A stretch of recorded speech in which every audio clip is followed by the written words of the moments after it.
बिस्मिल्लाहिर्रहमानिर्रहीम। अस्सलाम वालेकुम नाज़रीन, मैं हूं जावेद चौधरी। वैसे पाकिस्तान बनने से पहले दिल्ली में एक मुसलमान फौजी अफसर कायदे आजम मोहम्मद अली जनाब से मिलने गया। ये अफसर ब्रिटिश आर्मी में मेजर था और ये यूनिफॉर्म में कायदे आजम की रिहाइश गाह पर चला गया था।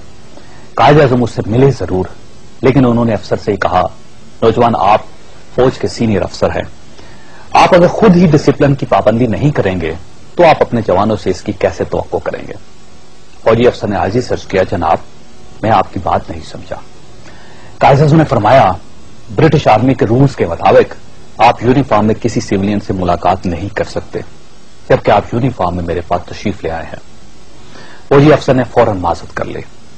ये अफसर दूसरी बार सिविलियन ड्रेस में कायदे आजम से मिला। ये क़याम पाकिस्तान से चंद माह पहले का जमाना था और ब्रिटिश आर्मी में चंद ऐसे इकदाम हो रहे थे जिनका बाद हिंदुस्तान के मुसलमानों और पाकिस्तान को नुकसान होना था। ये अफसर कायदे आजम को इन इकदाम के बारे में इतला देना चाहता था। अभी नौजवान अफसर ने गुफ्तगू का आगाज ही किया था कि कायदे आजम ने उसे रोक दिया और फरमाया, आप इस बार डिसिप्लिन के साथ साथ अपने हल्फ की भी खिलाफ वर्जी कर रहे हैं। आपने फौज में शामिल होते वक्त यह हल्फ उठाया था कि आप फौज की कोई इंफॉर्मेशन किसी गैर मुतल्लका शख्स को नहीं देंगे। मैं एक गैर मुतल्लका शख्स हूं और आप सीक्रेट इंफॉर्मेशन मेरे साथ शेयर कर रहे हैं। सॉरी, मैं आपकी बात नहीं सुन सकता। फसाद ये थे हमारे कायदे आजम और उनका किरदार। कल सदर आसिफ अली जरदारी ने ऐवान सदर में एक तकरीब से खिताब करते हुए फरमाया था, कायदे आजम भी ग्रेजुएट नहीं थे। सदर साहब का फरमाना दुरुस्त है।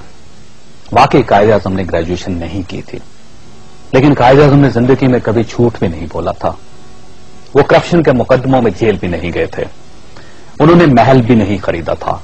उनके स्विस अकाउंट्स भी नहीं थे। उनके पास बुलेट प्रूफ गाड़ियां भी नहीं थी।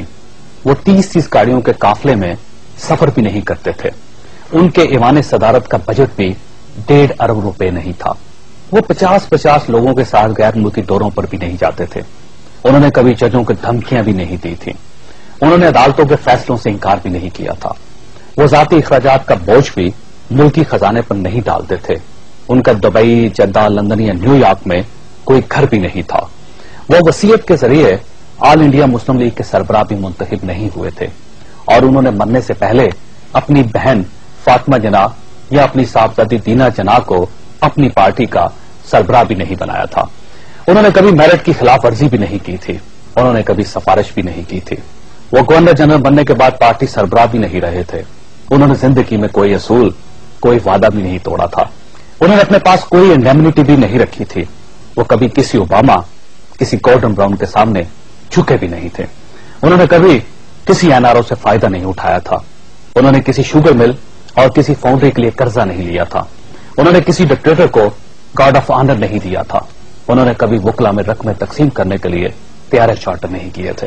उन्होंने कभी किसी जाली डिग्री होल्डर को पार्टी टिकट नहीं दिया था। उन्होंने कभी अपने किसी वजीर को पार्डन नहीं किया था।